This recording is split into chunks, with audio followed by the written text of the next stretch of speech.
Écoutez, ça, on veut des enseignements, vous voulez des enseignements, tout le monde veut des enseignements.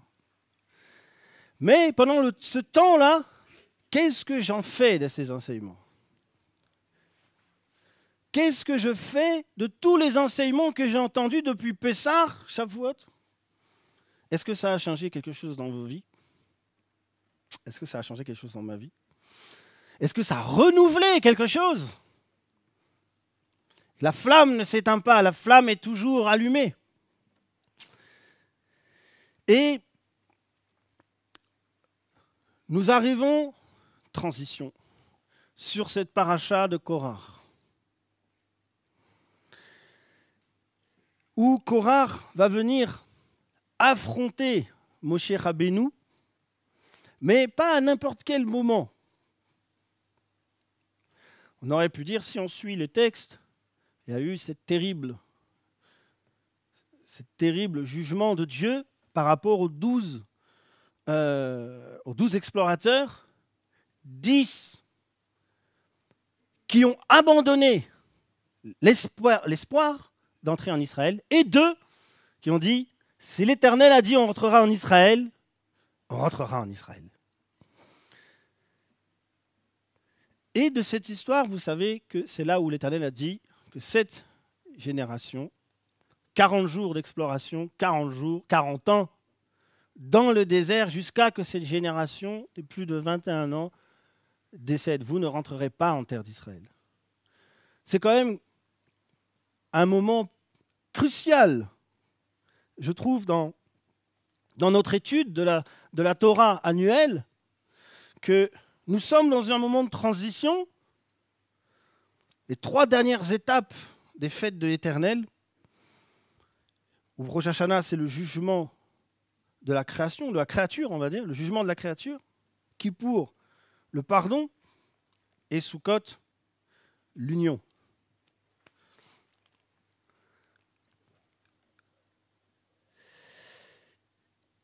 Mais qu'est-ce qui a amené Korach, fils, descendant de Kehat, donc Lévi, donc qui n'a pas participé aux rébellions, à venir affronter Moshe, et j'aime bien dans Rav Lachem. Ça, vous avez déjà vu plusieurs fois, Rav Lachem. Rav Lachem au pluriel. Il dit, il y en a assez, ça suffit de toi, Moshe.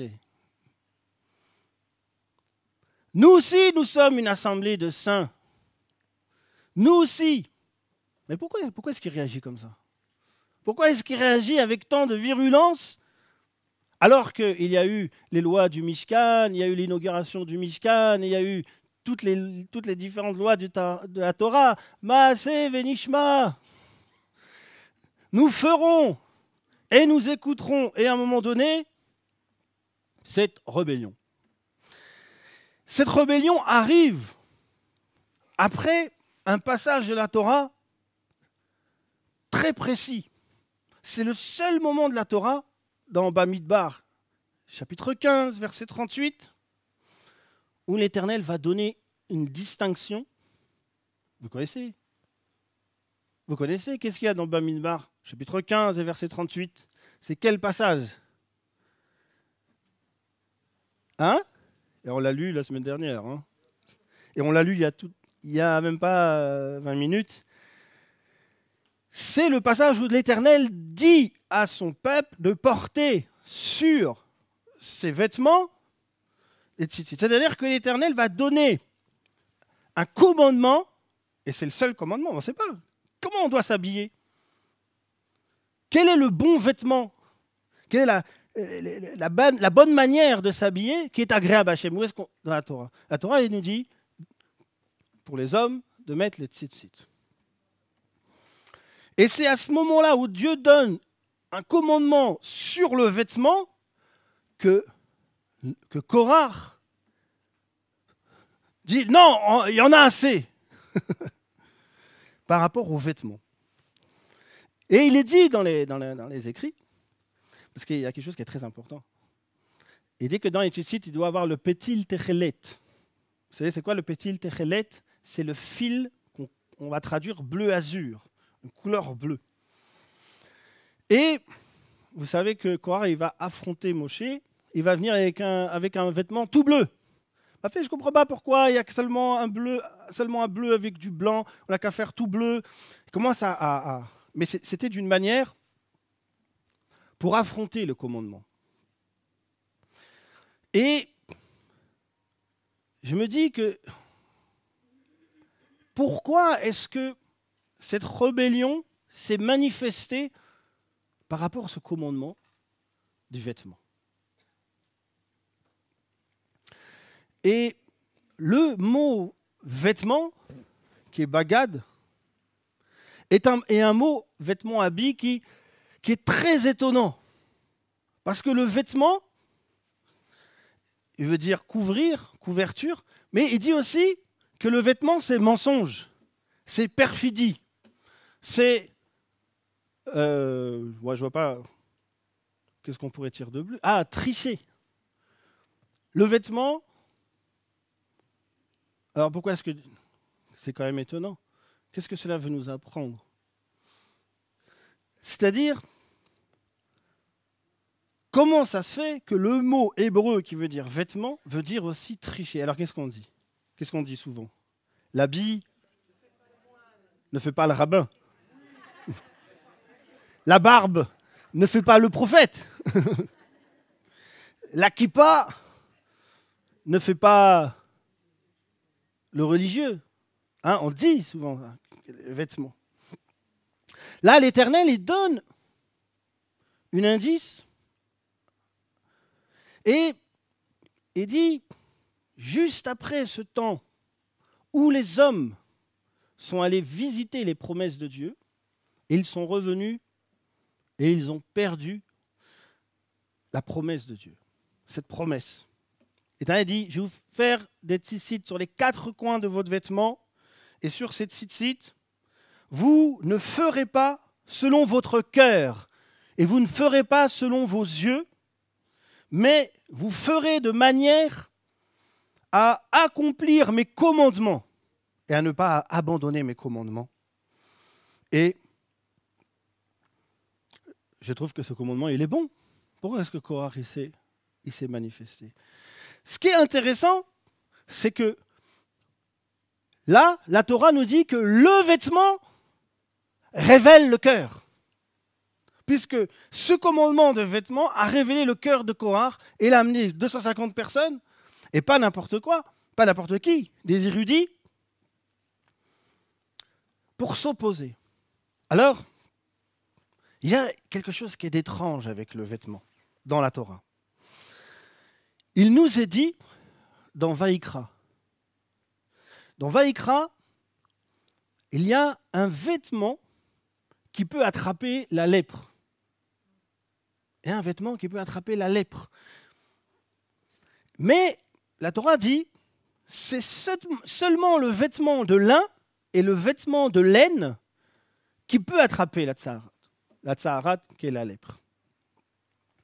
Et ensuite, si ce vêtement continue, la lèpre continue à se propager, la peau peut ensuite être atteinte de cette lèpre.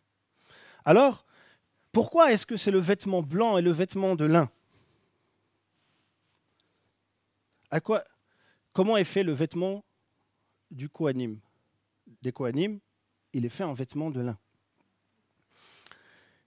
Il y a le vêtement que nous portons pour servir Dieu. Donc, là, on comprend une chose. On comprend que le vêtement avec le tzitzit, c'est un vêtement qui a une représentation divine.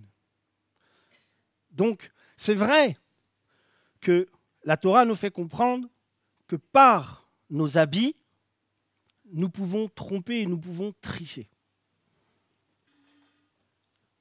Nous pouvons tromper et tricher ce que nous sommes. Mais avec le service de Dieu, nous ne pouvons pas tromper l'Éternel. Nous ne pouvons pas le tromper. Parce que Il y a le vêtement qui recouvre la peau, mais vous savez, il y a le vêtement qui recouvre l'âme. Et dans les prières, même de David Améler, qu'est-ce qu'on dit? Lave ma robe. Si mon vêtement est rouge comme le cramoisi, rends-la plus blanche que la neige. Alors, c'est intéressant parce que la laine amène à cette couleur de blanc, que le vêtement doit être blanc. Mais pourquoi la Torah nous enseigne que le vêtement peut attraper la lèpre? Le Kohen, quand il a été inauguré, qu'est-ce qu'il a fait? Qu'est-ce que Dieu lui a demandé? Mesdames et messieurs, il a demandé de se purifier, laver ses vêtements. Il y a un moment donné, le serviteur, il est pur, et quand il va servir, il va se rendre impur. Pour servir, il doit être pur, il doit laver son vêtement, mais qu'est-ce qu'il doit faire avant de laver son vêtement? Qu'est-ce qu'il doit faire avant de laver son vêtement? Qu'est-ce qu'il doit faire avant de laver son vêtement? Oui, ça, il doit l'enlever, oui. Il doit laver sa peau. Il doit laver d'abord sa peau, il doit se raser et laver sa peau. Donc il y a une logique. On ne met pas des vêtements propres sur un corps sale. On lave d'abord nu, dans le mikvé, tout nu. Et ça a un sens. Et ensuite, une fois que tu as lavé ton corps, tu peux et tu dois laver tes vêtements. Et c'est peut-être là la triche et la ruse. C'est celui qui met un vêtement lavé sur un corps qui n'est pas lavé. Mais là, la lèpre qui atteint le vêtement, on sait que le Kohen, s'il a son vêtement qui est atteint par sa lèpre, il ne peut pas servir Dieu. Il ne peut pas entrer dans le temple. Donc, non seulement lui-même ne peut pas servir, mais il ne peut pas purifier. Parce que le travail du Kohen, c'est de purifier le peuple par les sacrifices et par tous les rituels. Donc, on voit que le vêtement a une identité importante. Mais quand nous portons un vêtement, et que ce vêtement a un symbole, nous portons cette identité. Et si le comportement n'est pas digne du vêtement porté, qu'est-ce que ça fait? Qu'est-ce que ça fait? Hein? Ça fait la lèpre. Mais la lèpre est là pour montrer aux autres la réalité de ce qui est caché. Parce que comment est-ce qu'on attrape la tsaharat dans la Torah? On sait que c'est une maladie spirituelle. Les Torahs savent, c'est une maladie qui existait à l'époque du temple et qui a disparu. Parce qu'elle avait un rapport au service divin, et uniquement au service divin.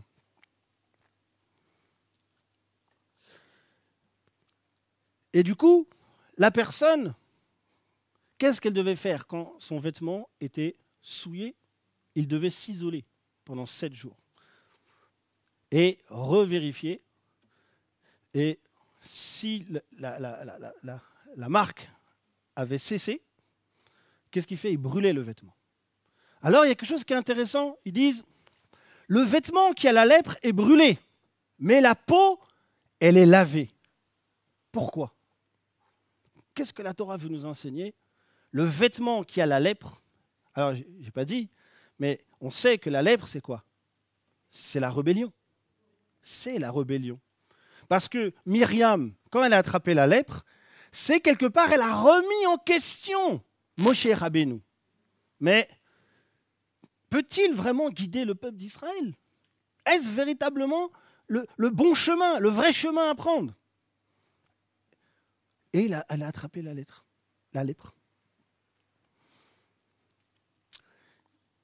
Et du coup, le vêtement est brûlé, le vêtement de la lèpre. Pourquoi? Il explique que c'est exactement la même pensée que le Hola. Vous savez, le Hola, qu'on traduit malheureusement Holocauste. Le Hola veut dire monter. Donc, le vêtement qui a le Tsarat, on le brûle parce que le vêtement de Tsarat, il monte vers le ciel. Alors que le corps, avant de mettre le vêtement, le corps doit se laver avec de l'eau. Et l'eau, eh ben, il descend du haut vers le bas. Il y a une chose que l'Éternel veut nous enseigner par rapport aux vêtements. Avant de mettre le vêtement, tu dois purifier ta peau, ton corps. C'est-à-dire, cette eau est symbole de l'humilité. Du haut où tu es, du haut de ta pensée, du haut de l'estime de toi-même, tu dois t'abaisser. C'est ça la purification de la peau. C'est de s'humilier devant Dieu. Alors que le vêtement peut enorgueillir, rendre orgueilleux, élève. Un roi ne va pas s'habiller avec des vêtements, il va prendre des vêtements luxueux, il va mettre des bijoux, il va mettre des choses pour pouvoir montrer sa distinction. Je suis pas une simple personne. Je suis roi et j'étale ma richesse sur mon vêtement. Et l'Éternel nous fait comprendre qu'il y a un danger. Un danger de vanité à travers du vêtement, et je parle du manteau spirituel, le manteau divin, le service de Dieu, doit se faire avant tout avec une peau, un être qui est dans l'humilité. Pourquoi?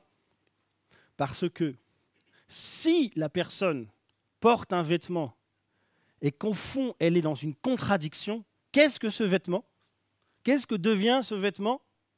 Eh bien, je vais vous dire, ça devient un déguisement. Ça devient un déguisement. Et là, Korach, je ne sais pas pour quelle raison, il dit maintenant vous allez mettre le châle, vous allez mettre les tzitziot aux quatre coins, et il dit il y en a assez de ça. Pourquoi est-ce que l'Éternel a éprouvé le cœur alors qu'il suivait et qu'arrivé à ce moment-là, il a dit il y en a assez de suivre les mitzvot, les commandements. Non mais qu'est-ce que c'est que tout ça? Au moment de mettre le vêtement. Vous savez,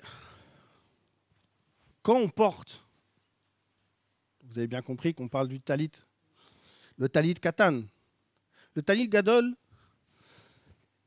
n'est pas un vêtement qu'on porte tout le temps. Non. Non, le talit katan, pour ceux qui ont le talit katan, bon, je ne vais pas vous le montrer, pas envie de me déshabiller. La mitzvah est que chaque coin de vêtement, il doit avoir le tzitzit. Vous savez que tzitzit, on va faire rapide, c'est la gematria de 600, que vous avez 5 nœuds qui représentent les 5 rouleaux de la Torah.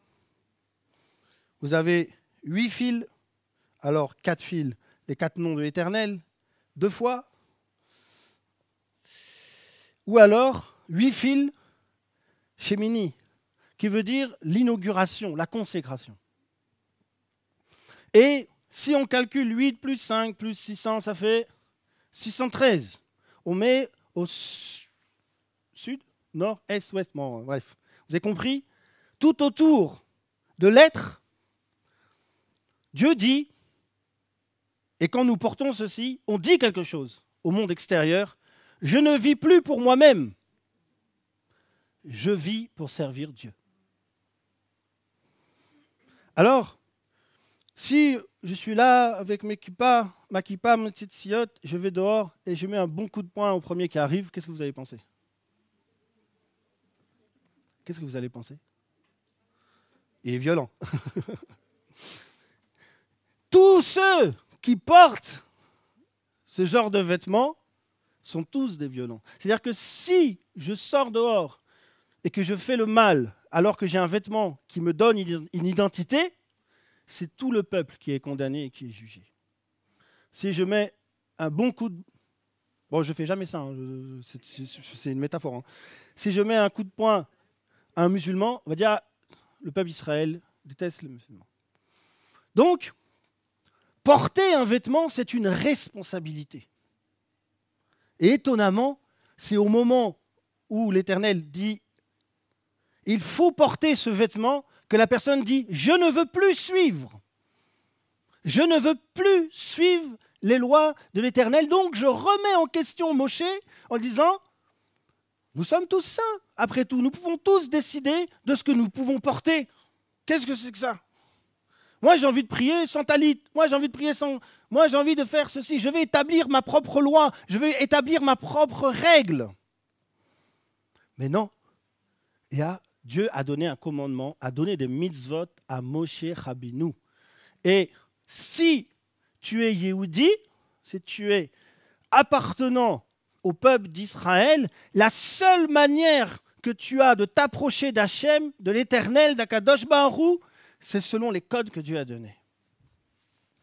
Aucun Kohen ne serait rentré dans le temple avec le vêtement qu'il a choisi.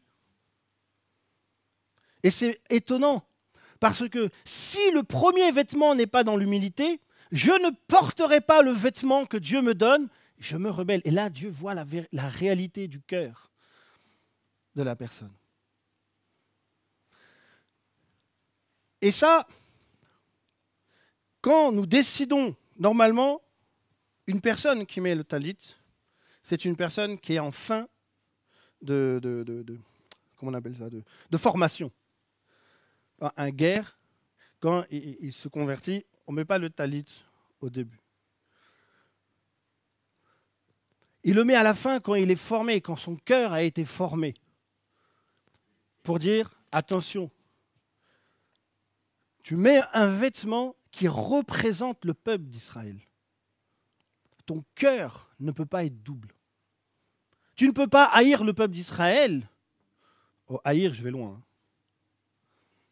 Je ne peux pas me sentir extérieur du peuple d'Israël et mettre un symbole qui dit que je fais partie du peuple d'Israël. Qu'est-ce qu'on dit à l'Éternel? Qu'est-ce qu'on est en train de dire à Hachem? Il faut être echad. Il faut être un. Un avec le vêtement qu'on porte. Et c'est pour ça que quand on fait la prière du matin, Shaharit, pendant les jours de semaine, et qu'on met les téphilines, il y a un message qui est dedans. Déjà, d'une, nous sommes l'épouse de Dieu. On met les trois anneaux, 3 alliances, les 3 degrés. Mais on dit une chose, il y a la tête et le bras. Le cœur et l'action doivent être unis. Vous savez, quand on fait l'office Torah, qu'on prend le Sefer Torah, quand on fait la prière du matin, le Chazan, il fait les brachot, il fait les bénédictions.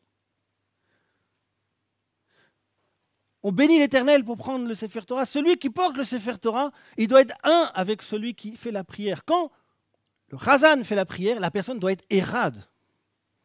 Il y a la tête et il y a les bras.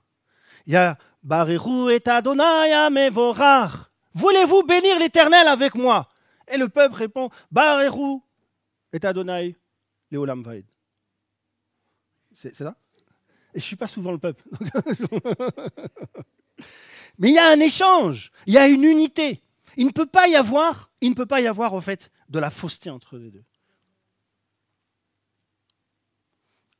C'est le plus important. 10 hommes qui sont unis ensemble, qui sont érades de tête et de cœur dans la tefila, qui portent le même vêtement. Ils sont érades. Vous savez ce que ça s'appelle? Une famille. Non, les familles, on ne s'habille pas toujours pareil. Mais une famille dans la pensée. Voilà, une famille spirituelle. Et là, c'est intéressant, parce qu'on voit que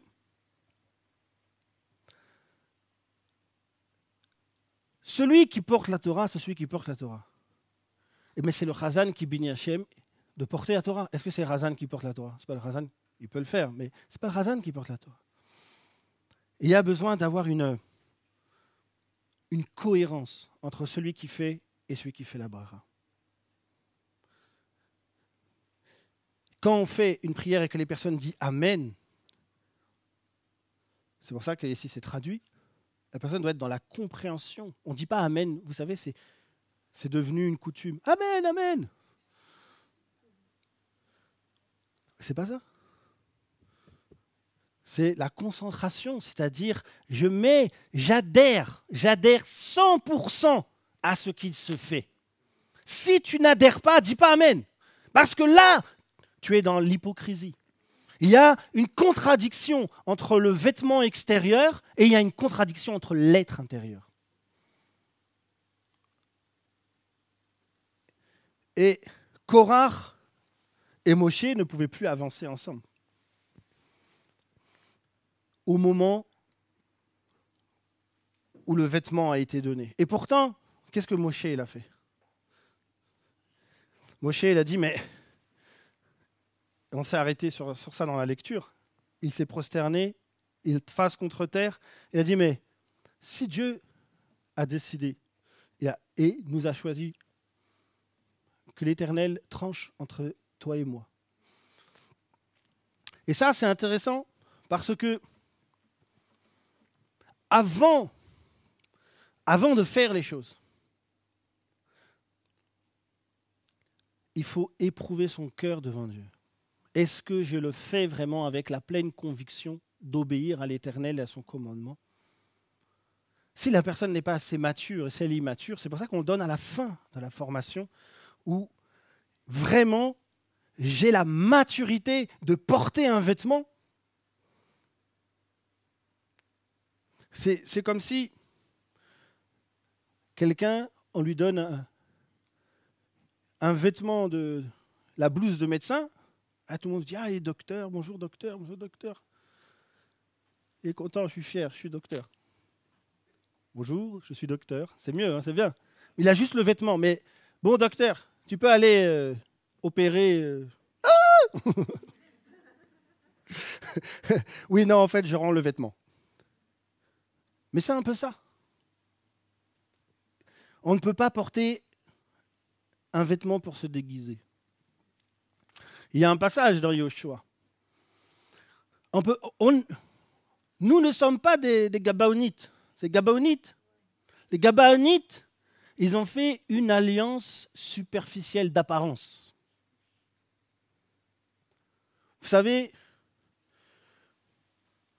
ici, même dans notre assemblée, ça a beaucoup évolué. Ça a beaucoup évolué dans la pratique, dans la pensée. Il y a le Sefer Torah, on fait l'office Torah. Ce n'était pas évident au début. On peut mettre une kippa pour faire plaisir. On peut mettre un symbole pour faire plaisir. Mais c'est la pensée du cœur qui révèle le véritable vêtement. Et ne vous y trompez pas. Ce cheminement n'est pas un cheminement folklorique, n'est pas un cheminement parce que on a envie de jouer. On a vu dans une synagogue, c'est très sympathique. Et si on faisait pareil? Si on faisait comme dans une synagogue, c'est rigolo, ça fait pas mal. Non, non, non, non. C'est pas comme ça qu'Hachem il a travaillé dans les cœurs.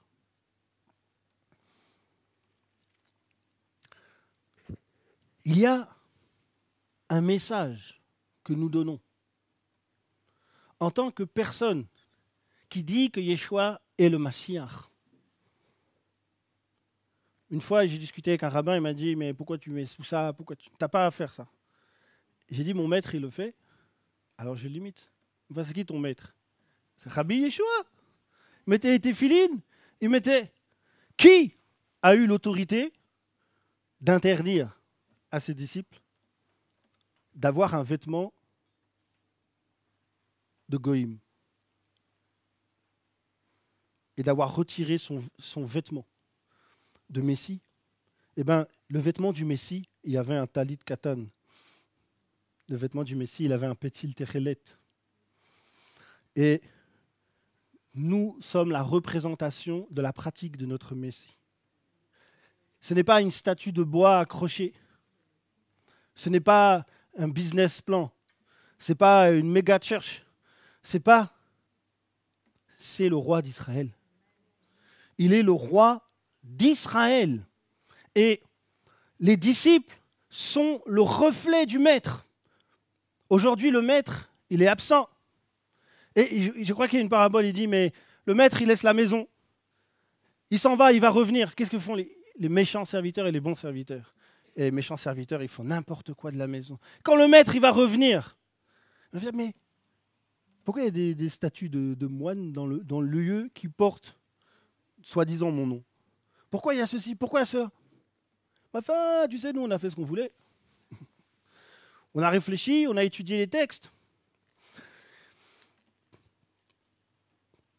Et c'est au moment de mettre le vêtement que le cœur de Korah s'est révélé.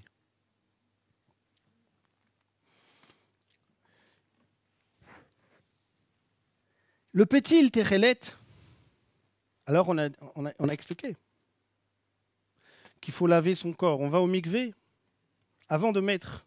On fait le mikvé. Vous avez fait le mikvé, vous êtes passé au mikvé. Vous vous êtes humilié. Vous avez un Dieu. Vous avez accepté le Dieu d'Israël. Vous avez accepté, vous savez, quand on fait le Shema Israël, vous acceptez le royaume de Dieu.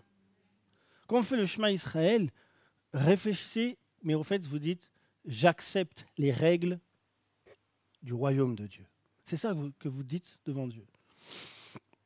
Et Shema Israël, écoute Israël, l'Éternel, ton Dieu. N'écoute pas autre chose que l'Éternel. Et dans le Petit Techelet, cette couleur, vous savez ce qu'elle représente? Moi, j'en ai pas. Une espèce de bleu. Il dit que le Petit Techelet, c'est la couleur du trône de Dieu. C'est la couleur du royaume de Dieu. Donc vous savez, chaque équipe a sa couleur. Chaque équipe a sa couleur. Et il y a l'équipe, il y a la couleur qui représente le trône de Dieu. Et c'est à ce moment-là que la spiritualité de Korah s'est arrêtée. Qu'est-ce que les disciples ont demandé à Yeshua quand il a dit « Enseigne-nous à prier ». Qu'est-ce qu'il a dit? « Père, que ta volonté soit faite sur la terre comme elle est dans le ciel. » Accomplis cette parole. Parce que c'est ça que ça veut dire. Non pas ma volonté, mais ta volonté. Et qu'est-ce qu'il dit? Que ton règne vienne. Que ton règne vienne. Eh bien, voilà où s'arrête la spiritualité du faux vêtement qui a un déguisement. C'est que il ne veut pas que le royaume vienne. Il ne veut pas que le royaume de Dieu vienne. Ce n'est pas son problème. Je veux que ma religion existe. Je veux que ma croyance domine. Ah, vous savez ce que je veux, c'est qu'il y ait une grande église et que tout le monde sait que ce que je pense, c'est vrai. Je veux qu'il y ait des miracles pour montrer aux autres que ma croyance est vraie, pour écraser. Je veux. Dieu, donne-moi l'onction. Je veux dominer sur mon prochain par la spiritualité. Je cherche la puissance spirituelle pour dominer et remplacer Dieu. Eh bien, le véritable vêtement met une scission entre cette recherche, la recherche de Korah, qui veut établir son royaume. Il y a la spiritualité qui veut établir son royaume. Et il y a la spiritualité, le vêtement. Quand vous prenez ce vêtement, vous faites partie de Adonai Tsevaot. Et qu'est-ce que vous dites? Non pas le royaume de ce monde, mais ton royaume. Si si ce royaume, le royaume de ce monde, est pour toi abject, alors ton cœur va rechercher le royaume d'en haut. La Hamida n'est pas autre chose que le royaume de Dieu doit s'accomplir. C'est notre mission, c'est notre prière, c'est notre espérance. Non pas un royaume de ce monde, mais ton royaume éternel. Et tant qu'il n'y aura pas ce véritable zèle, la voix, le col, la voix de la fiancée, tant qu'il n'y aura pas cette voix de la fiancée, l'époux il va pas venir.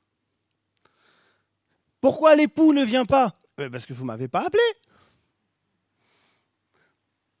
Quand on dit Odishama, c'est quand même étonnant, quand on dit Odishama dans Jérémie, que l'espérance, le désir de rencontrer Dieu est comme l'homme le soir de ses noces, quand il va, et le désir de sa femme. Vous vous rendez compte? C'est le même désir. Alors, ils attendent pendant 2 ans le mariage, il fait ce soir, c'est le bon soir. Il a le désir, ma fiancée, je vais connaître ma fiancée, et je vais connaître mon époux. Ah, nous entendrons dans les rues de Yehuda la joie de son peuple. Parce qu'il dit, ce soir est le soir où on va s'unir avec Dieu. Qu'est-ce qu'on en a à faire d'établir des concepts, d'établir de la religiosité où l'amour de Dieu n'y est plus? Je n'aime pas Dieu. Là, il dit Jésus, Jésus. Ils n'aiment même pas Jésus. Ils aiment eux-mêmes. Leur spiritualité. Ah, Jésus, donne-moi la puissance pour chasser les démons, parce que je me sens puissant. Quand je chasse un démon, oh, je suis puissant. Mais non, c'est l'empathie. C'est délivrer une personne de sa maladie, de sa chaîne. C'est pas d'être puissant. Oh, donne-moi. Hachem, il dit, je crois que c'est Yaakov, il dit, mais vous demandez mal. Parce que vous ne demandez pas dans le but de construire et de bâtir le royaume. Allez, il est midi 15. Je sais que c'est dur. Mais je vous assure, réfléchissez à votre engagement avec Dieu. Vous savez, il n'y a pas si longtemps déjà, le jour où j'ai donné mon cœur à Dieu, je n'ai pas donné dans un concept ni dans une religiosité, j'ai donné mon cœur chez moi. Parce que je savais que si je donnais ma vie à Dieu, je devais changer ma vie. Le vrai enseignement, c'est l'enseignement qui fait que tu corriges ta vie par amour par Dieu. Maintenant, tous les autres qui embellissent, qui mettent des beaux vêtements, oh c'est beau, j'aime entendre le vêtement. Mais celui qui aime Dieu, l'Éternel fait ça, tu dois stopper dans ta vie. Parce que c'est une histoire de vie ou de mort.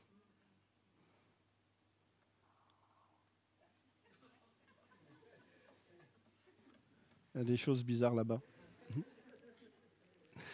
Et c'est pour ça que le Yehudi, quand il met son talit, il est extrêmement concentré parce qu'il sait que nous sommes légers.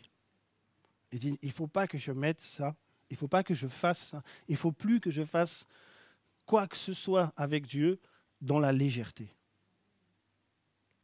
Des fois, vous savez que les chassidim, quand je dis les chassidim arishonim, c'est ceux qui étaient avant Hanouka. Ils se concentraient 1 heure avant de faire la prière.